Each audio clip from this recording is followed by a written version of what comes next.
All right, last June, Maybe Nada, a biological man who now identifies as a woman, vandalized a Catholic church in Bellevue, Washington, in a fit of rage following the overturn of Roe v. Wade. Now, Nada admitted to defacing the church with profane graffiti, destroying a statue of the Virgin Mary, even assaulting a worker there at the church, and resisting arrest.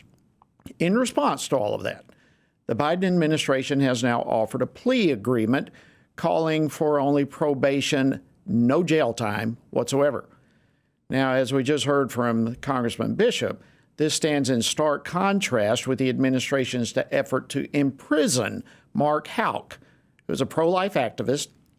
Mark Houck was defending his 11-year-old son, protecting him from a pro-abortion activist. And yet the administration went after him for 11 years prison term, they sought. Now, I've discussed on this program the fear that we are watching of a two-tiered system of justice under the Biden administration. And this week's events, quite frankly, show that this administration justice is anything but blind. Well, joining me now to discuss this and go further in this conversation is Mike Davis. He's the founder of the Article 3 Project. He spent nearly 10 years as a civil litigator in Denver, working at one of the world's largest law firms in the world, and also he had a top-ranked law firm there in Colorado. He has also served in all three branches of our federal government, and we welcome Mike back to the program. Thank you so much for joining us this evening. Thank you for having me, Congressman. All right, well, let's talk about this. These two cases. Let's just start with the two between Mark Houck and Maybe Nada. Are we talking two federal cases here?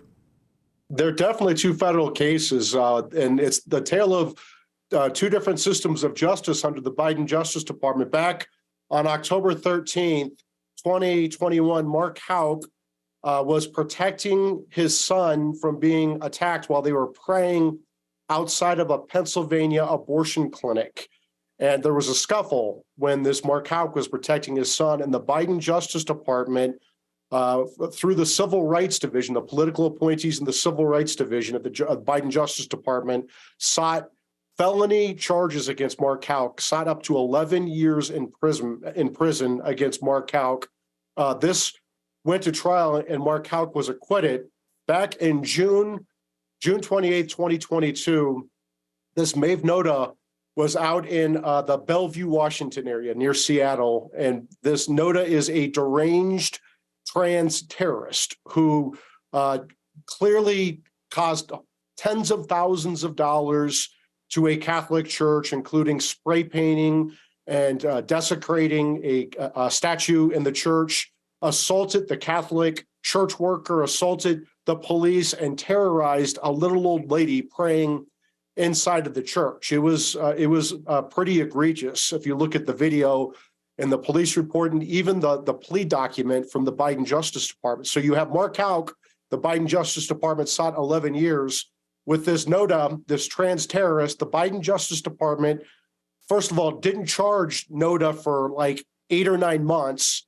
And when the Justice Department finally charged Noda, they charged Noda with a misdemeanor, not a felony. And they recommended as part of the plea agreement to this judge out in the Western District of Washington in the federal court, 0 jail time, and the sentencing hearing is coming up in June. So we'll see how this federal magistrate judge takes this sentencing recommendation, but it is disgusting that the Biden Justice Department tried to throw a father in jail for protecting his son praying outside of an abortion clinic for 11 years and zero jail time for this trans terrorist. Yeah, it's just absolutely disturbing. And in addition to this, I'm sure people will remember it if we bring this up right now. But Houck, I mean, there was like 15 or 20 FBI agents, heavily armed, that came to his house, raided his home in front of his wife and children, and hauled him off. What an